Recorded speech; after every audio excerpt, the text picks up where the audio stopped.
وبركاته. أسعد الله مساكم بكل خير.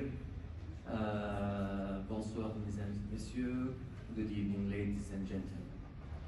طبعا خير الكلام ما قل ودل، وكثر الكلام ينسي بعضه البعض. أحب إني أختصر.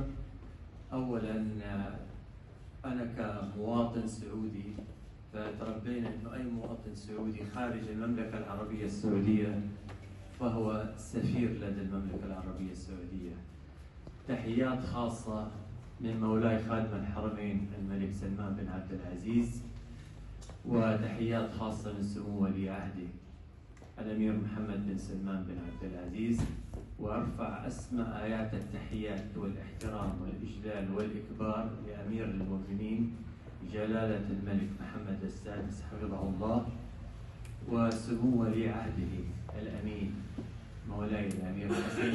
وتحيات حب وإخلاص من الشعب السعودي إلى الشعب المغربي الشقيق.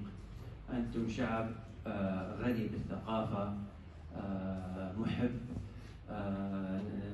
بيننا أمور كثير مشتركة. لا أنسى من لا يشكر الناس لا يشكر الله.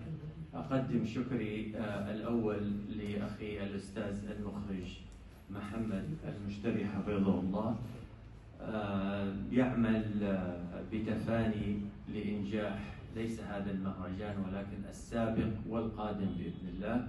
والأستاذة الأخت كبيرة لها مني كل التقدير. بكم ميرسي، vous faites le maximum comme toujours. كما لا يفوتني أن سمعت للندوة طبعا قبل وصولي للمغرب الشقيقة، وقبل ذلك بفترات طويلة سمعت عن قيمة وقامة إضافية. قيمة وقامة هو سعادة الدكتور عزيز المحترم المثقف الذي شرفني وكلفني بسفير فوق العادة. هذا اللقب تشريف وتكليف. أنا حظيظ إني كأحمد إني نهلت كشخص ضعيف من شخصية راقية مثقفة انسايكلوبيديا مرجوعية عالية من سعادة الدكتور. Thank you very much for being here.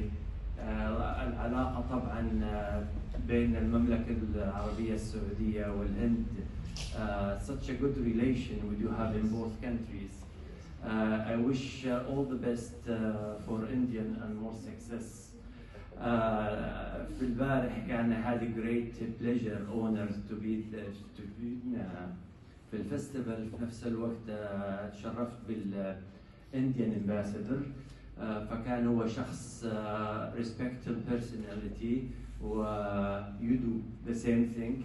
I wish you all the best and more success. شكرا لحضرتكم، شكرا لمعاليكم، شكرا لأستاذنا المخرج الكريم، والسلام عليكم ورحمة الله وبركاته.